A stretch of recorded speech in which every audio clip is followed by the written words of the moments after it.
Ladies and gentlemen, on the murkiest depths of the Manning River, please welcome Glenn and Adam.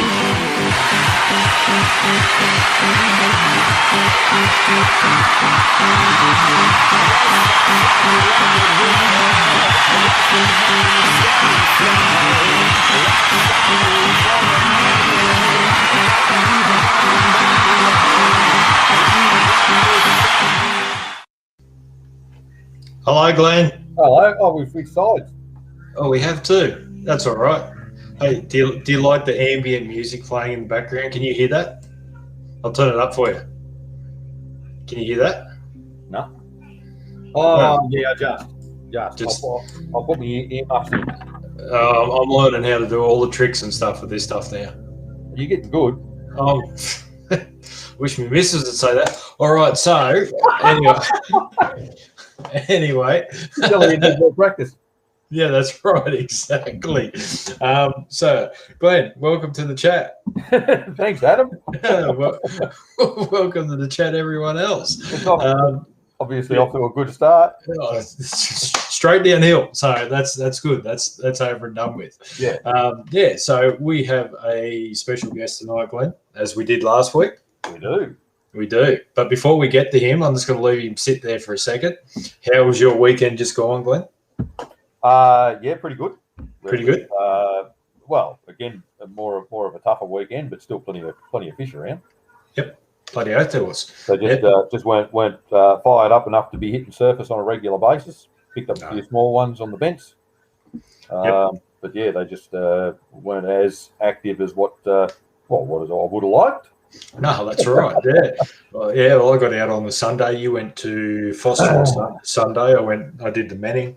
And I only got a couple, but I couldn't get anything to come up on the surface. So I went to the 95 mullet, got a couple of fish there. I got about 3 or 4 in a row, which was good. And then the wind picked up and I went home.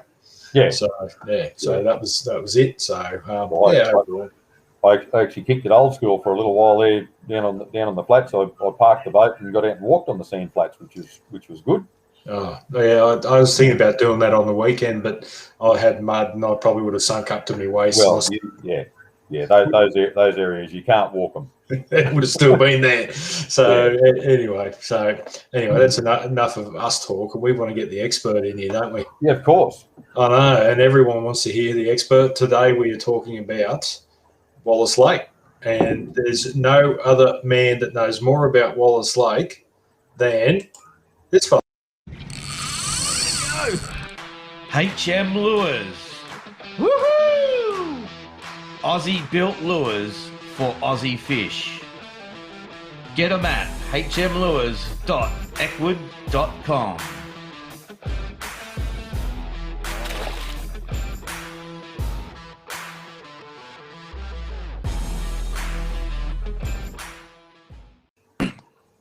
Welcome, Dizzy. Hello, Diz. Yeah. Yeah, you like how I did that? This time I did it properly. I brought you into it properly. I am, aren't I?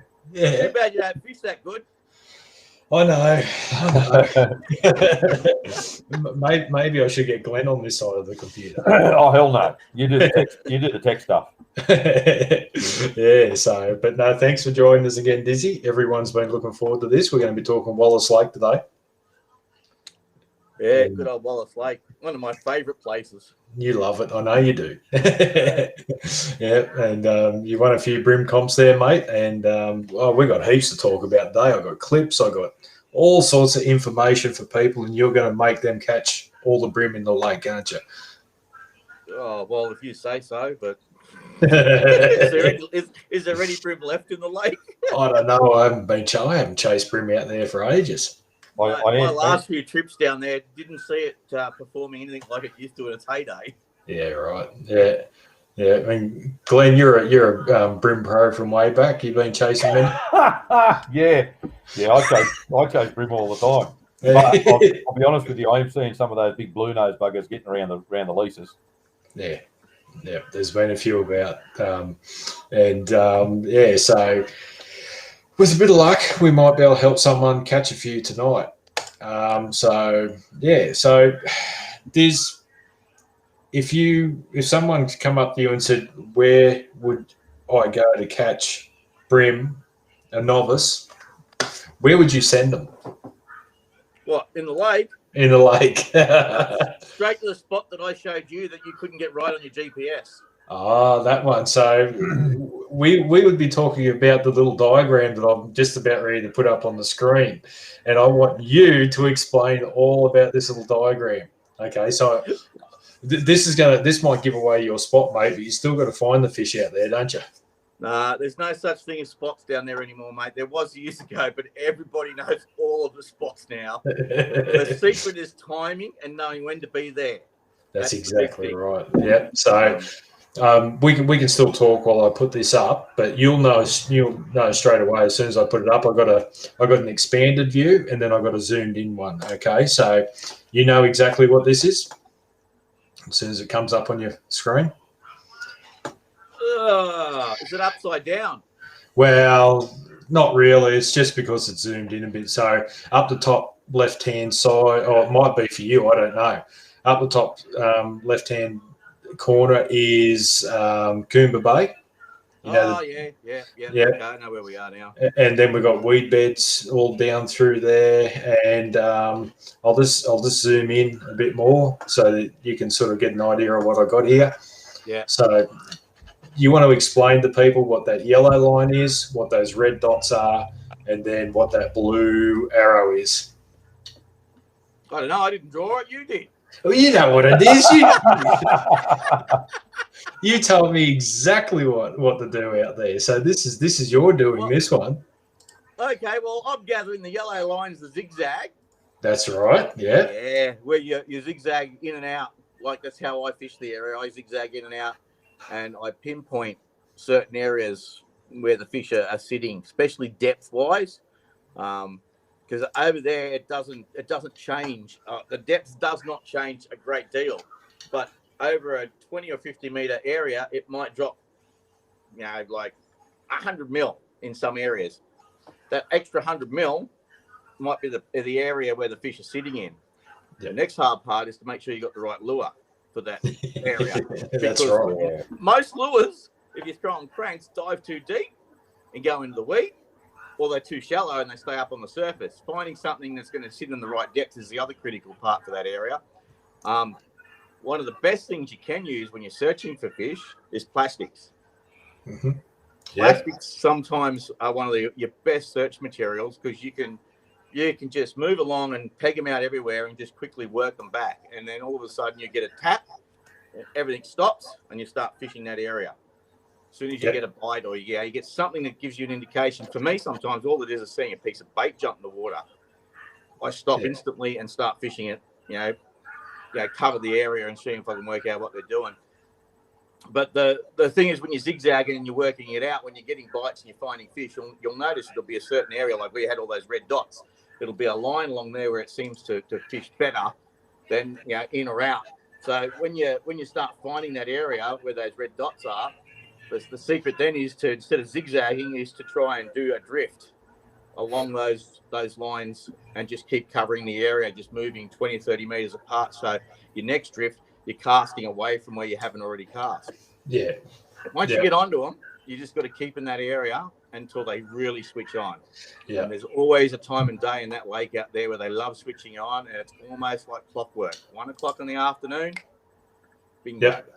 I don't know how many comps I've had virtually nothing or the tiniest bag, and at 1 o'clock, I've upgraded everything, gone into the 3-4 kilo range, and I'm racing back to the finish line. Yeah, we'll see. In actual fact, it was like fishing with when we did a mega bucks at Daniel Brown in his boat, and I said to him, "Last cast, mate, we're not going to make it back." I cast out and hooked a 1.2 kilo brim, which got us the skin and the big brim for the day down there. Yeah, And I think we got back with like 5 seconds to spare or something. Oh, Jesus. Yeah, but that map there, when you took me out, like it was just you and I that day, because I fished with Mark in the comp. It was the comp weekend. It was the Gamakatsu weekend. You took me out there. You showed me how to read the lake, and I was fishing with Mark in that comp, and we went out. And what happened was you made me zigzag across the lake, backwards and forwards, backwards and forwards, backwards and forwards. And it wasn't like we were sitting in that spot for very long. We were basically on the pedal all the time. Every time we hooked the fish, you'd say, hit the GPS. So we'd hit the GPS. Then you took me back up to the top of the lake and you said, right, now look at your GPS. And when I looked at that GPS, those red dots, they weren't on the GPS, obviously, but the marks were on the GPS. And that line, it was just a line of dots straight down the middle of the lake. You said, right, keep in the middle of that and just keep fishing. Anyway, the next day, Mark and I went out there and we fished. And we were getting fish, but it was very slow. And then Mark decided to change over to the black, the UV black and fluoro orange FB. He changed over to that, and the moment he went to that with the 2 pound straight through, it was a total game changer on that. I know what Glenn's laughing at. Yeah, and it just changed everything that day. And Mark ended up pulling a few horses in, and we ended up finishing 5th in that comp. Yeah. And that was a big experience, that one. Like, it changed everything for me. See, what happened was you were in the right spot. All you had to do is work out what they wanted. Yeah, that's right. That's what I said, knowing where the fish are is one thing, knowing what to use to get them is another. So people think, once they know where the fish are, it's a given the next day they're going to clean up. It's never the same 2 days in a row. No. Yeah, you've got to go through the same pattern, but slightly different, from a pre-fish to a comp day. The pre-fish, you're trying to work out where they're sitting. Comp day, you're trying to work out what do the big ones want to eat. Yep. So there's 2 different thought patterns on each day. That's right. The first day, you're trying not to catch too many fish because you don't want to spook, all your fish. The second day, you don't want to catch too many small fish because it shuts down the big fish bite. Yep. Every time you throw a small fish away, they go and sook, and all the other fish go and hang around, and the big fish stop biting. So, yeah, it's quite a feat to be able to manage yourself over those 2 days to be able to still catch the quality bass. Yeah, that's right. Well, someone racing around your place, are they, Dizzy? No, that's at my place. Oh, it's at your place, is it, Glenn? Yeah. I was going to say, not up here. Nah, no one does anything up here. We're in Queensland, mate. We just sit back and do nothing all the time. Fair enough.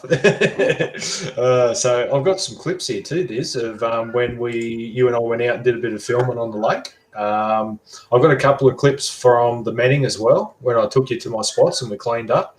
And then, Did you notice how quickly he moved on from that one statement to the next? He did, didn't he? That was fast. Wee bit. I don't know about this wee bit. Yeah. Yeah. So anyway, we'll slowly work through these clips. We won't try and hold everyone up tonight. We'll have a look at some chat first because Mark's got like 50,000 comments here, and Mark's got typing diarrhea. Yeah. You only answer with Mark. You only answer every 50th one. He used to be on every 5th. Now we've got him on every 50th. That's it, exactly. Was is on. He said, "Hey guys, fished in there with Dizzy. Taught me what in the lake." Yeah, I remember when you and was fished there that day and won the comps. I think that was the Gemakatsu. I can't remember now. There's only that many there. Then what have we got? Mark, as Mark said, the FB35 shallow in the black. That was what he got all those bigger fish on that day. And then I tried to find one and just didn't have the luck that he did because I didn't have one. And then what else we got here? A few more questions. You have to blame your sponsor for that. Yeah. Yeah. Terrible. Not making sure you got the right gear. He just didn't have any seconds at the time. Yeah, that's right.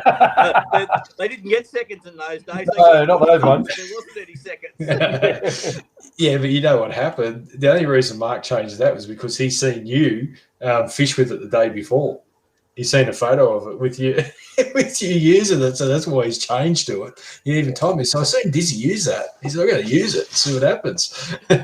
So anyway, all right, we've got some clips here. I'll start off with the Manning, then we'll get out onto Wallace Lake. We'll look at fishing the deep drop-off here, Diz. We've got 2 deep drop-off videos, and then we've got a couple at Wallace Lake. So here's the first one, mate. We're casting in as close as we can into that edge where we can see there's a bit of a rock wall and the rocks come out, and then there's a bit of a drop off. So we're trying to get the lure in as close as we can without getting it snagged, and just fish that edge where it drops down into that little bit deeper water. And when we cast in, I'm just leaving the line loose, and you can actually see the lure dropping. As the lure drops, you can see the line slowly being taken up, tighter and tighter, and when it hits the bottom, the line will go slack again. As soon as it hits the bottom, that's when we know to give it a bit of a wind, a little bit of a hop. Try and encourage those fish to come along and bite it. I've got really bad internet at night, so if it skips and jumps a bit, it's because of my internet. Did you get any of that, Diz? Yeah, I got it. You got it? What about Glenn? Did Glenn get any of that was working all right. It was it? Okay, very good. Excellent. Jeez, it was cold. It was cold that morning. Cold. It was like 10, it was about 4 degrees that morning, Diz. How the hell did you get me down there in that? Oh, I don't know. I promised you big fish. I don't remember seeing any. That's because you couldn't catch them.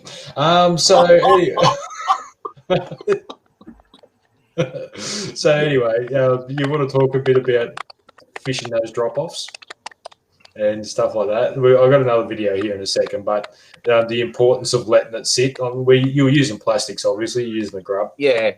And most people they don't allow their lure to get to the bottom and stay there long enough. Sometimes, when you've got a good bite going, it only needs to touch the bottom and you can give it a lift straight away. But when you've got those fish that they're either spread out or a bit shut down, or they're not really taking it well, sometimes letting it just sit there on the bottom for 5 or 10 seconds before you give it a lift is the best thing to do.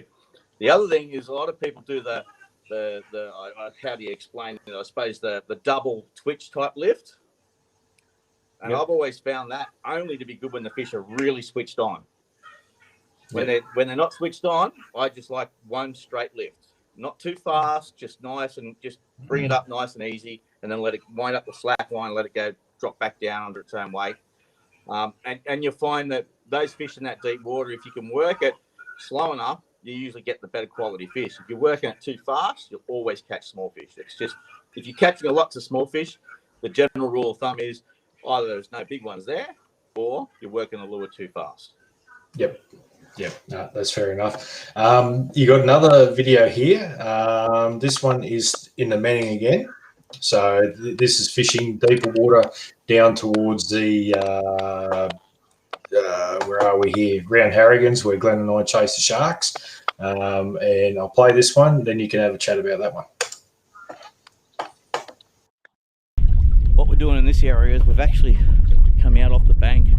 We found a nice drop off where we've got 4 meters on the top and we've got 8 meters down here, and it comes up really sharp, and there's lots of fish showing on that edge. So I've gone to a 1/6 jig head, still using a grub, and I'm throwing it out into the deep water and letting it come back in with the current to where that edge is, and then I'm popping it back up the edge. So the lure's going down and then it's coming back up onto the top. There's some really nice fish showing on the sounder at the bottom. That's what we're trying to see if we catch. They've been hard to get, but you just never know. You just got to keep peppering them and see what happens. The fish on the top, there are a lot more, but the size is a lot less. So every time we go back over that edge and come into the shallow water, we're getting bream, but they're a lot smaller than the ones we actually want to target, which are in that deeper water. So we've got the boat on spot lock, which is not really a way I like to fish this deep water. I like to keep moving with the current, but unfortunately it's the only way we can fish this properly without continually driving up and down, because it's only a small area that we're covering the lures over. So we'll get this back in the water and see how we go. Did you get that? Because I got real bad internet here tonight and I'm not getting anything. Well, good here. Yeah, right. I gave away a big secret there, didn't I? How did you get that out of me? Oh, it's just it's because we weren't catching any fish. You didn't have anything else to talk about. So you want to, yeah. That's a really good example of when you see fish stacked up at the bottom of the ledge, and instead of bringing your lure down the ledge to them, you actually throw it out, let the current bring it into the ledge, and then bring it up the ledge. I've always found in a lot of areas for those big bream, when you bring the lure up the ledge and away from them, if they're keen and they're hungry, or even if they're just annoyed that the lure's there, they'll swim up that ledge and hit the lure. When it's coming down, for some reason, they just tend to ignore it a lot of the time. There's been so many places where I've fished ledges and I've hopped it down, and I'm not doing any good. I turn around and do it the exact opposite way, and it's instant bang, you're on. So I learnt that a long time ago at the Clarence, fishing Brown's Rocks, because it's got a pretty good ledge all the way along. And I actually just reversed one day because of the way the wind and the current was. And I said, I'll fish it the other way around. And I absolutely cleaned up on quality fish. And I've gone, hang on. Another one of those days where you're forced to do something different. You learn a big lesson by doing it. And ever since, I've always found in comps, but fishing the other way around has always been very productive in the deep water for me, because everyone's fishing coming down the ledge. So bringing the lure from a different angle and into the fish is usually the secret to get those quality fish to bite. Yep. Still fishing for the same fish as everyone else is, just fishing in a different way. Well, that's right. You're just hitting them at a different angle, and sometimes it does pay to try things different. And I suppose that's like on the weekend when I was talking to you about the this is just go off the subject here for a second, just trying different things. When I messaged you about the 95mm mullet and how I had to adjust the bib, and we're going to talk about that shortly too with the aluminium bib and what you were telling me. I adjusted the bib to change the dive rate because I wasn't having any success in that shallow water, and there was a reason being I just couldn't get it slow enough to changes. So I thought I'll try something different. I've got a good supply, so if I wreck the lure, then at least I can get more. Yeah. Anyway, it paid off. I got a nice fish, and it sort of changed my day. I went from catching bugger all to getting 4 or 5 fish in a row after that, from just making that little change, and it does pay. Here's a picture of your lure that you sent me that was really nice and sweet, but I've changed the angle of the bib to suit where I was fishing. And that's why I stated that that's not how they come with a bent bib like that. It's just what I did. It's one of the advantages of the aluminium bib. I mean, I know for many years when going back 25, 30 years ago, when we're fishing the rocks all the time, throwing the big lures at the Jew, we always put aluminium bibs in because we would adjust the bib angle according to the tide. So if we needed it to be a shallower runner, we just make it a shallower runner. Most of the time with most of our lures, that aluminium would get so worn out that it'd break off. Yeah, right. That'd be the end of that one. I get thrown in the box, and one day we'll fix that with a new bib, and we'll keep going. If it happens, they just sit there, and you just grab another one or make another one up. Yeah, right. Yeah. Having a polycarbonate bib, you can't do that. You're stuck with just being able to do that. With an aluminium bib, you can adjust a little bit. You've got to be careful. I mean, you can break the glue seal where it's glued in sometimes if you go too hard. And if you bend it too many times, it will eventually break. But you do have that option that when you're fishing an area, you can just make that slight adjustment like you did. And that sometimes is a difference. And but people don't realize when you're fishing an area, sometimes it's such a small adjustment that you've got to make to get those fish to take the lure. And the adjustment generally always in lure presentation, because what you did there was exactly what I did, throwing the plastic the opposite way and coming up the ledge instead of down the ledge. I'm just presenting the lure in a slightly different format, which makes the fish go bite. Yep. That's all it is. You just got to think of lure presentation. If you don't think that's being presented to the fish the right way, make a small adjustment. Throw a different lure on. Try something different. Work it faster. Work it slower. You will crack it eventually. You'll find all the good fishermen go through a bit of a routine at the start of the day. They'll use a bit of different stuff. They'll wind fast, wind slow, and they'll just sort of clue in a little bit on what seems to be working in their area, and then they go zero in, and they start putting the lure right on the mark, and bang, you see them catching fish, and you think, geez, they catch fish all the time, but that's what they're doing. They're just zeroing in and working out how to present that lure the best way they can. If they can't present that lure, pull out one they can present. Yep. It's simple. And most of the good guys don't even know they're doing it. It's just what you do. It's part of fishing, it becomes a habit. You don't even think about it. Yep. Glenn does it all the time. That's why you get all the fish.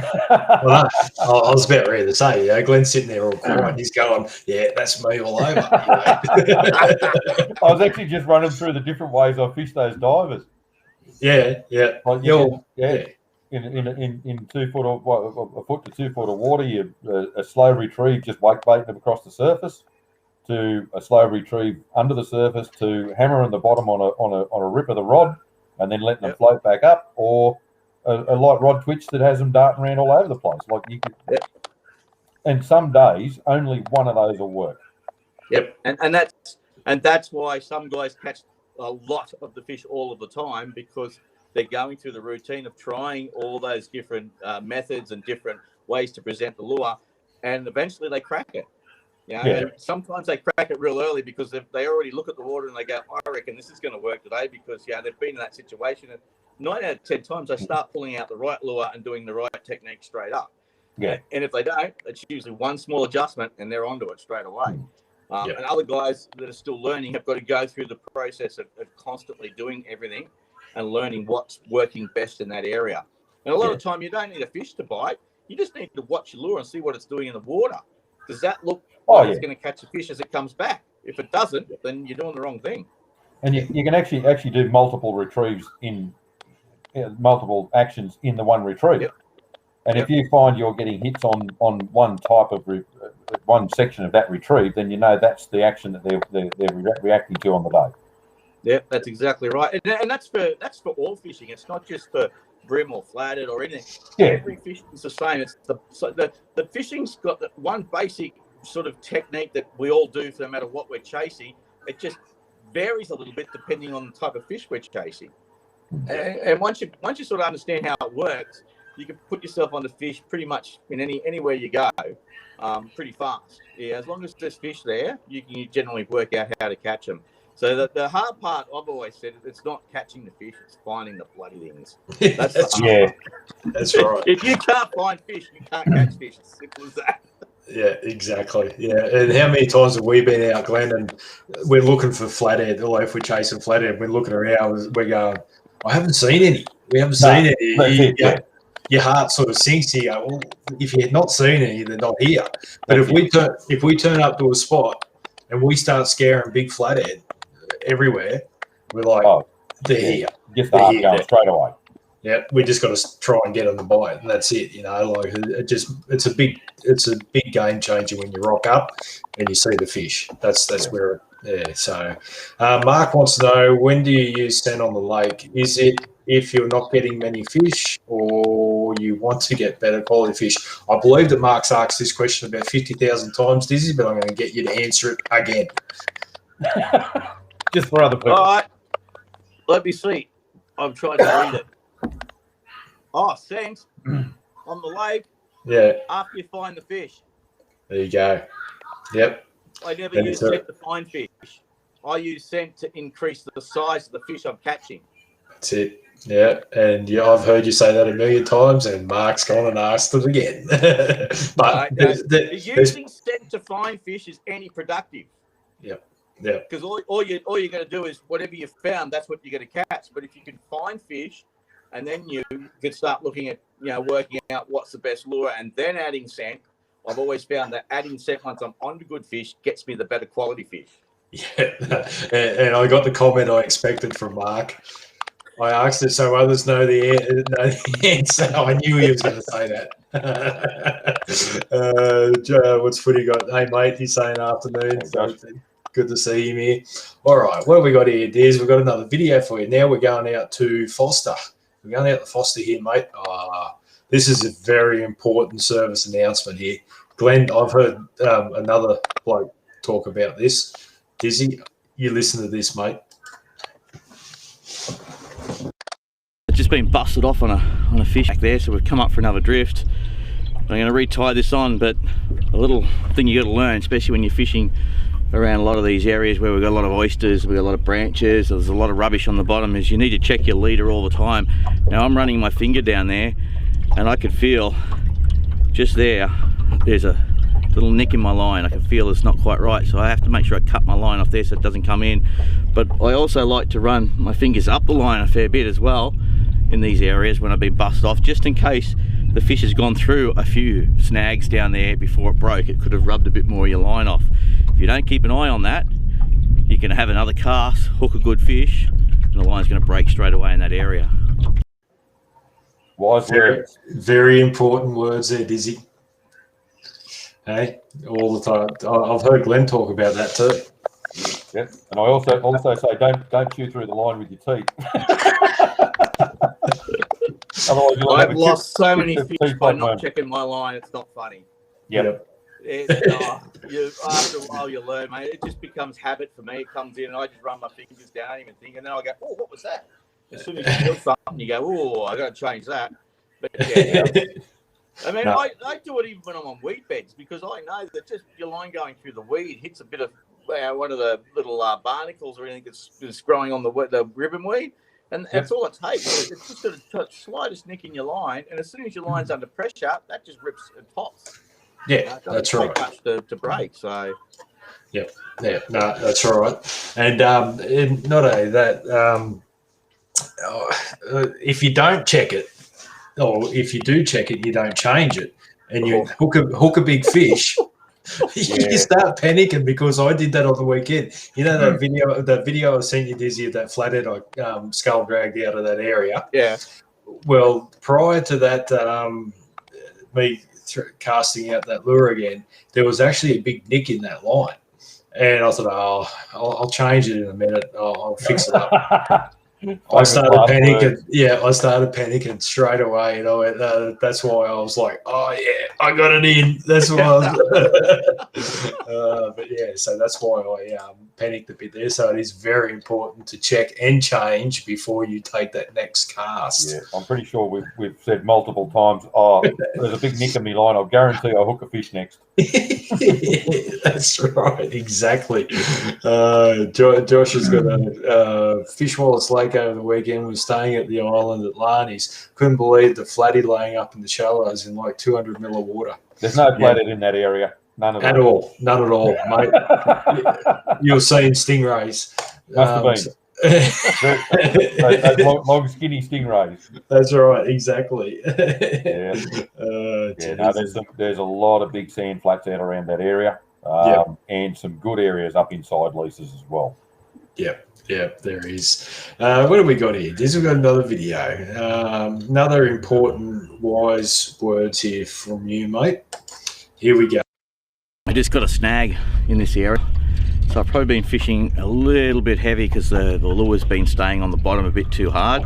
So what I've decided to do is I've decided to go from a 12th back down to a 16th, just to make it a little bit lighter. And sometimes that difference is enough to help stop you from continually getting snags. You're still going to get some because the area is snaggy, and if you're not getting the snags, it means you're not on the bottom where the fish are. So it's a bit of a trade-off. You want to be a little bit lighter so you don't get too many snags, but you want to be heavy enough to keep you on the bottom in the area we're fishing. It's about 4.5 to 5 meters here, and a 1/16 is going to get down there comfortably.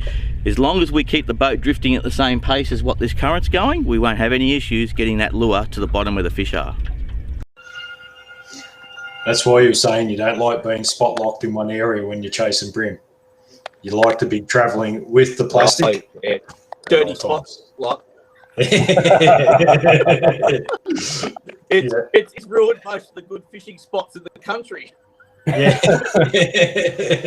Now only one person can fish them at a time, whereas before when we didn't have dirty spot lock, you had to drift over it so everyone got a shot. Yeah, that's it. That's you right. rotate the line. Yeah. There was a time when you used to fish rock walls that you'd start at one end and you'd drift all the way to the other, and you'd drive all the way back up and join the queue and drift back down. Yep. Now everyone just goes to where they want and go spot. Yep. we always call them shags. Just sitting on the rock in the way of everyone. I hate spot lock with a passion. But okay, let's talk about jig head size, mate, and water current and what you want that soft plastic to be doing in that water current.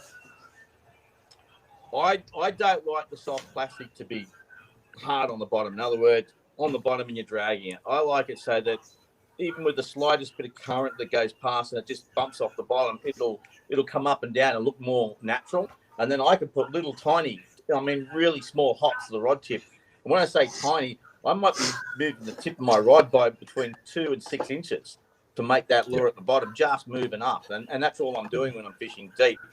And the secret for getting it right is to get your weight right. I mean, there are times when the current's running hard that you need to fish something, say, from an eighth to a quarter for bream. And there are other times, if you can get there and you can get the boat moving at the right pace with the current. So you're basically following the current exactly the same. So when you cast out the side of your boat, if that lure stays exactly in the same spot as you drifting along, you can drop right back to a much lighter, because it's like you can almost pretend you're fishing in a lake where there's no current, really, because that's what it's like, except you're moving with the current, and everything that lure is doing at the bottom is actually, it's jumping up and it's moving around. You don't have to put a lot of actually work into the rod tip to make that lure do something when it's down at the bottom. The big thing with your weight is, as I said on that clip, if you're getting too many snags, you back off a little bit with weight. But if you're getting no snags, then generally, and you know it's a snaggy area, then generally you're not on the bottom. So if you're not on the bottom, you're not going to be getting a lot of those fish, because a lot of those fish won't come off the bottom to have a feed. They're on the bottom for a reason. They're looking at the bottom to eat. If your lure's, I'd say 2 or 3 feet off the bottom, they're just going to completely ignore it. Yep. Yeah, that's right. That's why when we fish up in Glenn doesn't do a lot of it, but I chase a lot of the brim up in Lansdowne and all that sort of Dawson and all those sort of places. We fish a lot of snags, and we try and fish as light as possible, but you want it to get to the bottom, because if you don't, that's where the fish are sitting. They're sitting down right on that very edge. And found that Dad, if I take Dad up there, he likes to fish sort of heavy because his eyesight's starting to go a bit and he can actually feel it. Whereas when it's too light, he can't sort of control it like he used to. So he uses a bit heavy, but he's always getting snagged and he's getting the shits with it real quick. And whereas I'm sort of fishing lighter and have better control over it. But it does pay to just get that weight right. Otherwise, you do struggle a bit getting all those snags and stuff, and it does get frustrating after a while if you keep getting snags. You've got to experiment. I mean, if you just keep going out and doing the same thing in the same place all the time, you're only ever going to be any good at fishing that one place doing the same thing. Yeah. So if you want to be a good angler, you need to go to places where you haven't fished and start experimenting and learning. I mean, that's the only way to get better. Is being able to turn up to a spot you've never fished before, have a quick look on the sounder, and then all of a sudden go, I think this is going to work in this area because you've already done all the experimentation everywhere else you've been. 9 out of 10 times you'll get it right once you've done it. But you've got to experiment. You've got to be prepared to do different things. And sometimes if things aren't working, the exact opposite. Yeah. Right? When you're using bright lures and they're not working, use a dark lure. You go the exact opposite. Don't change to another bright lure. That's the sort of stuff that we do when we're experimenting, and that's how we work things out. And people think, some guys know everything. They don't. They just experiment all the time, and that's how they keep cracking different patterns because they're prepared to keep trying different things. That's the big secret, is just to experiment. Now, nothing's. You can't rule nothing out because the fish don't have the same rule book that we think we've got. That's they do whatever they want, and they'll do it whenever they want to do it. We've got to learn how to keep up with it. Yeah, that's right. What's Joshua? What size plastic do you use your brim diz? So, what size plastics do you use, mate? Depending on where I'm fishing, but it's usually the 3-inch minnow, a 2.5-inch prawn. Usually those 2 or 2.5-inch crabbies, all that sort of plastic. Depends where I'm fishing, because I've been doing a lot of fishing north of here, and a lot of that's real snaggy and rocky area. So when I've been throwing plastics, it's been more crabs. I mean, it was only up in Gladstone not long back, and I was throwing crabs into snags on 16-pound leader, 10-pound braid. This is for brim, not for anything else, for brim. And I'm throwing them in the snag. Like the line's laying over the top of the snag, and I can see the lure going down inside the snag. And I'm hooking 35 plus centimeter brim and absolutely just skull dragging them out. And then put that right away and pick up the next one because that leader's buggered. But doing that, we were throwing crabs because it was the only thing they'd eat. We tried everything else. If it wasn't a crab, they wouldn't touch it. Yeah, but it's pretty basic. That it's in a snag, so of course you're gonna go, something that it's gonna live in a snag a lot. That crab's sort of perfect for that. When I fish more of the open waters like rock walls, and that I like minnows. I really do. Minnows are probably my preferred plastic. No worries. Glenn Allen, we talking brim or flatties, mate? We're talking anything and everything, mainly brim, but we're sort of conversing between the two tonight. What do we got here? Josh, do you find the grubs work the best? A lot of people use grubs, don't they, Diz? But it depends on where you fish. There's nothing wrong with grubs. Grubs they're fine. I just haven't used grubs that much over. I used them a little bit here and there. Now, there was a while back there I was using a lot of the hurricane grubs there because I quite like them. But, they don't make a good grub at a biodegradable bait, so I sort of tend to don't use it because I'm not much into throwing actual plastics around. I prefer to use the gulps or the aqua prawns if I can. I prefer to use a biodegradable bait. That's just a personal preference. I've been like that for over 20 years. So, Yeah. Yeah, I always found that the grubs usually work a lot better up in the like natural snags, sort of like I was saying, up Lansdowne and all that sort of thing, where you get that tight timber and all that sort of thing. They seem to be more of a natural looking lure for up in that area. And grubs have got a very big advantage with them because they've got that tail, and you really don't have to put any action into it if you don't want. You can let the current basically do everything for you. As long as you present the lure from the right angle, the fish are going to hit it. Yep. Even laying on the bottom, those tails will still wiggle away. Yeah. It's one of the reasons why I like the hurricane grubs, because they're really soft and they float. They've got that flotation plastic or whatever they call it, the elastic stuff. And when they sit on the bottom, I found they came up and the tail went up, and it was always just sitting there. So, we were doing a lot of spawning fishing. We found they worked really well because the fish were just all over them, because you didn't have to do anything. You just cast them out. And generally, by the time they got to the bottom, or within 5 seconds of being on the bottom, a fish had grabbed it. So, we were doing well with them. But they're the only probably plastics that I've used a fair bit in the last 20 years. Otherwise, I've stuck with all the biodegradable baits generally. Yep. And what about colours, mate? Like hard bodies, plastics, whatever like that. A lot of people get confused with what colour you use where. I know it depends on the day, but if you were to, do you go off watercolour, or do you go off the say the bottom, say brown for say it's a rocky, gravelly, bloody brown bottom or something like that? Do you go where do you start with colours when it comes to the lures? Well, this is going to be a long one. This one. I knew this was going.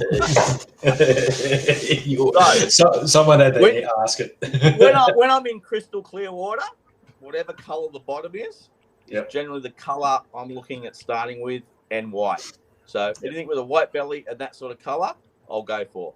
If I'm around mangroves, it's green straight away, because the green reflection of the mangroves in the water's generally always a bit greener around mangroves. Even if it's clear water, I still go green, because green seems to be the colour around mangroves that works well. I've always found that the colour I pick is generally the same colour as the environment I'm fishing. So if I'm fishing a sandy bottom and clear water, I'm fishing gold or yellow lures. If I'm fishing mangroves, I'm fishing green lures. If I'm fishing rock bars, I'm fishing brown. I might use translucent browns and some ones with some bright orange bellies on them. If I'm fishing ribbon weed, it's black and red in clear water. If the water dirties up a little bit, then sometimes we fall back to brown. We find seems to be a better colour. But it's pretty easy. The selection I start with is a very natural. Whatever colour the bottom is in clear water, or the watercolour is. So if the watercolour is green, I start with a green lure. If the watercolour's got a brown tinge to it, I'll start with a brown lure, and then I move through the other colours along the way. But the main reason I do that is because whatever colour the water is, that is the colour that is going to silhouette the best first in the water. So the fish are going to get a clear outline of that lure. Because if you've got the wrong colour in the water, when a fish looks at it, it can't see a clear silhouette. So it's a bit like when you've been on the beers for too long and you're looking at this hot chick and you're going, man, she looks pretty good, but boy, I think she's got 3 heads. That's what a fish looks like. That's what a fish is doing when it's looking at your lure and it's the wrong colour. That's why sometimes you get a lure and you're winding it back and the fish is going bang, bang, bang, bang, bang, and you can't hook it because it's not hitting the lure in the right spot. It's trying to get it, but it doesn't know where it is. Change it to the right colour, and I'll guarantee that next tap is an instant hookup. Yep. Very good. It's all about silhouette. If you've got the lure to silhouette the water properly, the fish know exactly where it is, and it just takes one tap and they've got the hooks in their mouth. Yeah, that answers it perfect, mate. Here's another quick question for you. Is it best to use light leaders for bream? Of course. The lightest leader you can go. 2 pounds straight through. When I social fish, I still throw a lot of 2 pound because I catch so many more quality fish on 2 pound than anything else. But if I'm going to go and fish snags, I'm not fishing 2 pound. If I'm fishing leases, I'm not fishing 2 pound unless I'm in the AFC and I've really got to catch fish because I can't catch them anywhere else. Fair enough.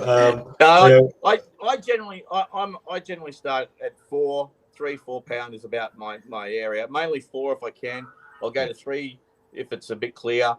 If I want to have fun or it's crystal clear water and they're not biting, I'll go 2. Not a problem. I don't have an issue going 2 pound. You know, I might lose some fish, but my bite ratio goes through the roof on 2 pounds. So I go, if I lose 10 fish in the day, I'm still going to be 30 fish in front of where I would be if I stayed on 4 pounds. So that's sort of how you got to look at it. You know, when you're fishing competitions, that can all change again because, you know, in a competition, you might only need 5 fish. So going light line could be an advantage because if you can turn over more fish, you've got more chance of getting those 5 legals you need. Yep. And this is all. I know this is a conversation we've had in the past, and I'm sorry, Glenn, if you got any questions, mate. I'm just cutting in here because I'm trying to get as many. No. I'm learning. Braid. Now, I know you've spoken about this with me before, but there's people out there that probably don't know. There is reasons why you use fluorocarbon over braid sometimes, like fluoro straight through instead of braid. And why is that reason, Dizzy? Because the fish can't feel me. That's right. You always said, if you can feel the fish, they can feel you. Exactly right. Yep. So sometimes, even when I fish deep plastics, I sometimes use straight through fluorocarbon. I do it mainly in competitions because that's when the bite's always at its toughest. And you learn over the years when you fish it long enough that I can tell what is a bite probably about 80% of the time when I'm fishing straight through. And I'm pretty confident that, you know, most of the time when there's a fish on the end, I know it's there. Because a lot of the time the fish has actually taken your lure and got it in its mouth and almost set the hook itself by the time you realise it's there with straight through. Whereas with braid, you feel the bite and you've got to learn to react to set the hook. Otherwise, he spits it out that quick because as soon as he bites it, he goes, "Whoa, what's wrong with that? That's not right." Yeah, doesn't feel right. He can feel you. So whatever you feel, they feel at the other end too. So the advantage of straight through fluoro is, I know you can't feel the bite, but they can't feel you either. So if you can learn how to fish with it and learn to recognize the signs that there's something on the end, you actually can increase your catch ratio dramatically on those tough bites. Yep.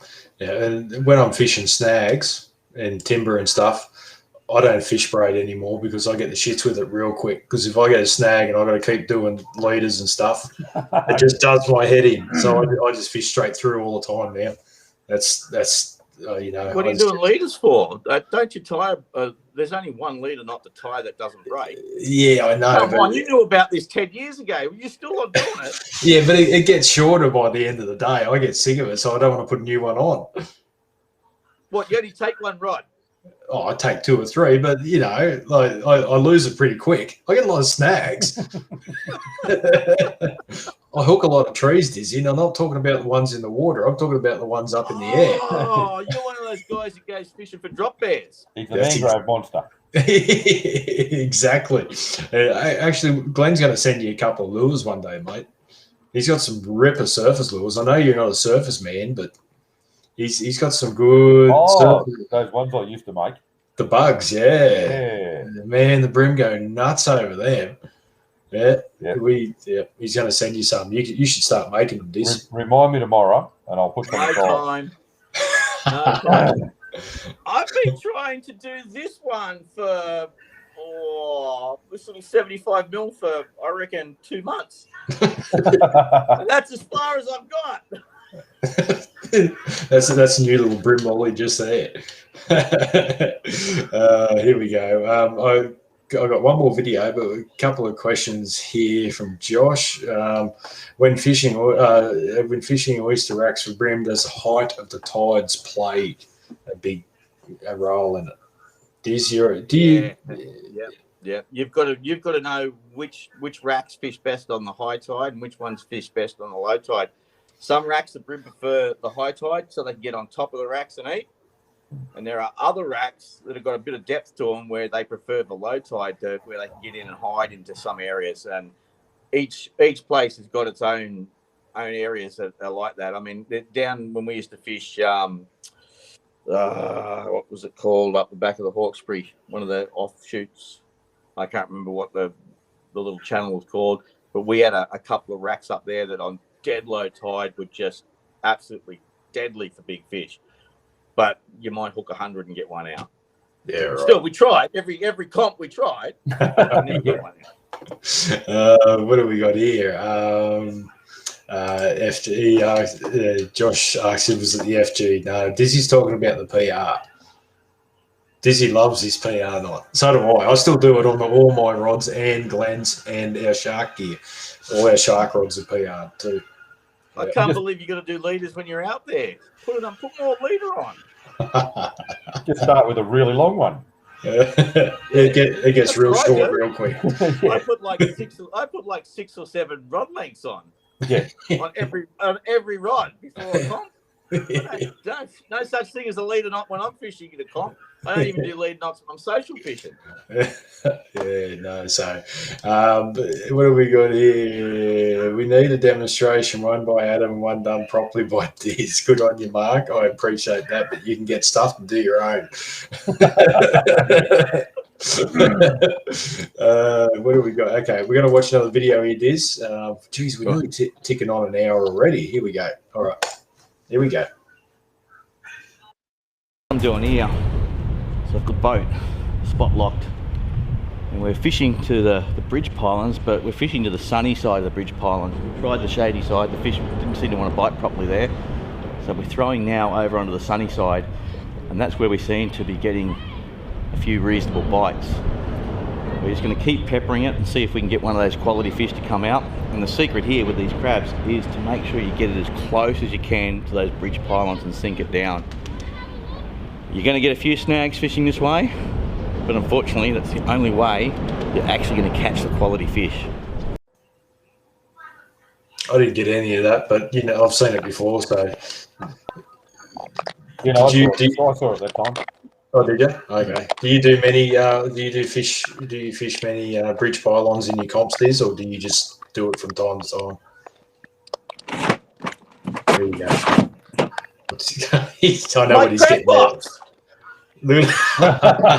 Yeah. Now let's see. This looks like They're all tangled up. this one. So when I fish, I either catch a fish or get a snag.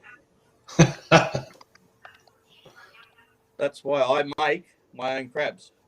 Oh, you got your own crabs. Ah. Really Yeah. easy. Piece of wood, put some screw eyelets on, cut up a rubber band, stick it on the bottom, paint it, You'll epoxy it. have to show him one of those ones I made, Adam. Yeah, I will too. Yeah. Yeah. There's no way in the world I can afford to throw $25 crabs at bridge pylons the way I go through them. I can't afford to throw them at rock walls the way I go through them. But these things that I make, they don't snag up like those other crabs. Like there's some crabs out there that I've tried, and I've just gone, I don't know how people fish these things, because it gets to the bottom and it's instant snag, and I've just gone, it's only just got there. It's like it sees the bottom and goes, I'm gonna get it. Oh dear. So, but when you're fishing pylons, you do it. You don't do it that often. I've never really seen you fishing that, even in the AFC and stuff like that. I've barely ever seen you fish bridge, fish the pylons that much. I used to many years ago, but I just found that after a while they started to get a bit more. Everyone was doing it, so it wasn't as productive. I mean, the bridge down there at Foster, we won a megabucks weekend day down there once, fishing the bridge. Yep. Okay. And it wasn't after a flood or anything when everyone does it. It was just in a normal day. But everyone drove past it, and we went, oh, we don't know where to go. Let's start here. And we just went bang, bang, bang, bang, bang. We're going, oh, this is pretty good. What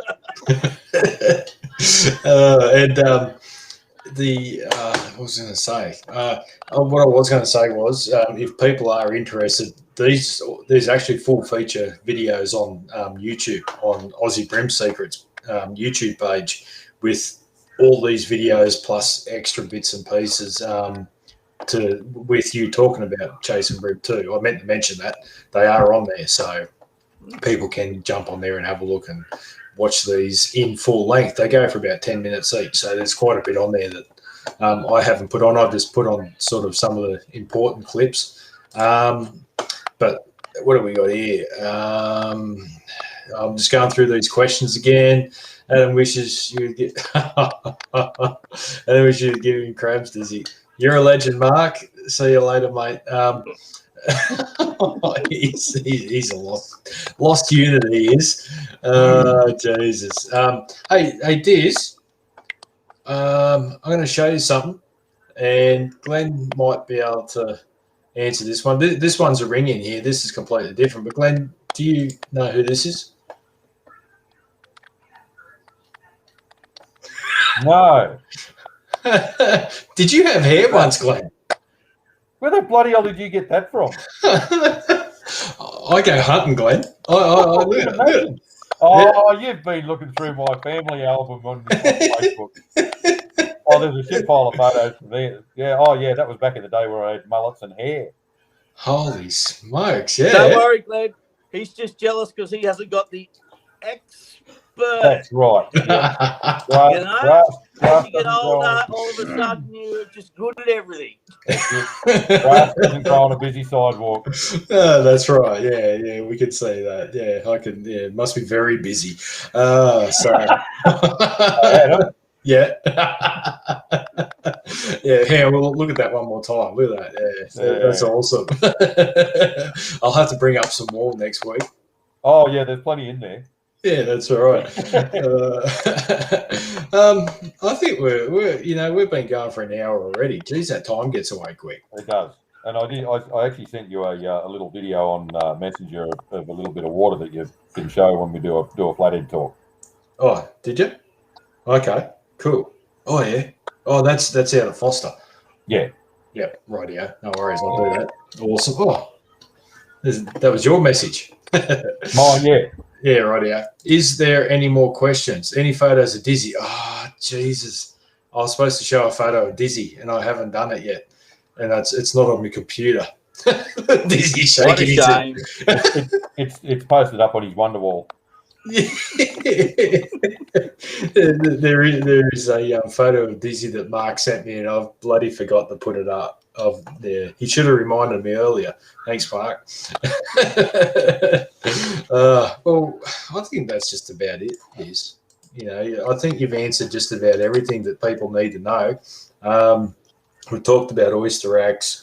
Well, if you were to approach an oyster rack, Dizzy, I know you don't fish them a lot either, but you did win an AFC on an oyster rack there a few years ago. I used to fish them all the time, but you did you? Yeah, every time I was at Foster, I used to fish the oyster racks, but so did everyone else. And after a while, I went, "This is silly. I'm just going to see if I can find somewhere else to fish." That's when I went out in the lake, and I cracked it out in the lake. And at that, there was 2 or 3 years. There was Howard, myself. I can't remember who the other person. There was 3 of us that were going out in the lake. Doing well. And then we really cracked it out in the lake, and the fish went nuts, and we just started fishing the lake because I've gone, well, why would I fish the racks where if I catch a hook of 40, the chances of me landing it are 1,000,000 to 1. But if I'm fishing the lake and a hook of 40, the chances of me landing it are like 2 to 1. Yeah. God, the odds in the lake are much better. Oh yeah, I got one more. Here we go. Rod and reel. What's your favourite combo, Diz? Weight and all that sort of thing. Size. Whatever feels good in my hand. At the moment, I'm using. What am I using? Hang on, let me have a look. I don't even know. Yeah, we'll play some music while Dizzy's off having a look. Hang on, where are we? Oh, he's back already. Right. They're right here. Oh, okay. Sorry. Never far away. Come on. Sorry. You need glasses to read this stuff. I was going to say, you got your glasses there, Dizzy? Yeah, this is a 7'6", 4 to 8 pound. Tamaki. Okay, yeah, they're a good rod. The old Samakis. 2000 size reel. These are just the Chinese reels that I buy. Yeah. Because I refuse to pay $500 or $600 for a reel when I can pay $80 or $100 and I get exactly the same thing. Yep. They're almost an identical copy of the Certates. Yeah, righty. Finesse, 2004 Finesse. Yeah. Almost exact copies. Okay. In their day, they were $960, and those things there, I think I'm getting here to my door for $100. Yeah. Okay. The first ones I bought were over 10 years ago, and they've just got to the point where I've upgraded them and got more. Yeah, righty. So I've gone $100, 10 years fishing with me. That's pretty good. That's about 100 years of anybody else's fishing. You don't service your reels either, do you? I don't service them. I don't wash my reels. I don't look after them. They can't hack it. Sounds familiar. They can get lost. That's exactly right. And if you break a lure off, you just throw them in the boat and keep going. Yep. Yep, there you go. So you learn from the best. If someone was to walk in and buy a rod and reel combo, what would you set it up with? So would you put braid on it, or would you put fluoro on it, or what would you do this? No, definitely braid. Yep. Most people prefer plastics these days. Yeah. It'd probably be a 2 to 4 kilo. 2 to 4 kilo, 2000 size reels. I don't like 1000s because they've got smaller drag washers, and I found many years ago that the drags just didn't cut it, on big fish. They get a bit sticky through the fight because they just didn't have big enough washers in them. So I prefer the 2000 size reels only for that reason. So 2000 reel, 2 to 4, probably 7 foot, 7'6". Put on sort of 6 or 8 pound braid or fire line, something in that area, and start them on probably 4 or 6 pound line leader, and away you go. Yep, and they can just adjust to whatever suits them after that. Yep, just teach them to tie a PR knot, and then they'll be right for life because they can put on as much leader as they want. They won't have to worry about retying. There's a dig there, and you'll send them straight out to the lake and say, "This is what you need to do." Just that there. I'll come to your place and copy your GPS marks and go. That's where you need to be. Dizzy, I don't have He can't GPS. read his GPS.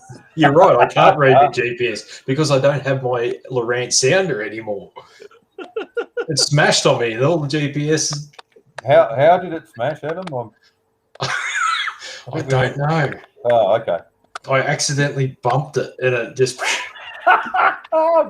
Accidentally bumped it with what with, Adam? Oh, I just don't know. All right, we'll leave it. I had a moment. So anyway, the $2,500 Lowrance sounder is no more. So anyway, well, I think that might just do us this. You've done well to last this long. It'd be almost past your bedtime, wouldn't it? No. So usually my phone runs out, but it must be getting close. Yeah, right. Oh, at least you got. I've been charging it up to 100% before these, so I make sure that I've got plenty of charge. Yeah. Because that first time it was in the red for so long. Then I turned it off and it had 1% left on the mark. Well, at least you got time to go and make more lures now. Yeah, well, I will. I've still got epoxy to put on before I hit the sack, and right. I've got to sand. Actually, I've got to sand about 10 lures in there and put them on the epoxy as well. So, well, that's good. They all coming to me. No. Oh, okay. Doesn't want to be thrown away. I think I've got some of yours here, but that's the second. That's the second.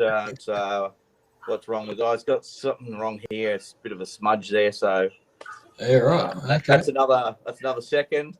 They're the only 2 seconds I've had in the last week or so. They're in your box. Oh, pick up your game. Yeah, come on. Adam's been throwing them away left, right, and centre. He's going to run it up. Yeah, well, he'll have to be a little bit more careful at the moment because I can't keep up with sales, so I've got to be more careful when I make them. Yeah, fair enough. Yeah, and I've got to put my order in too for the comp too, Diz.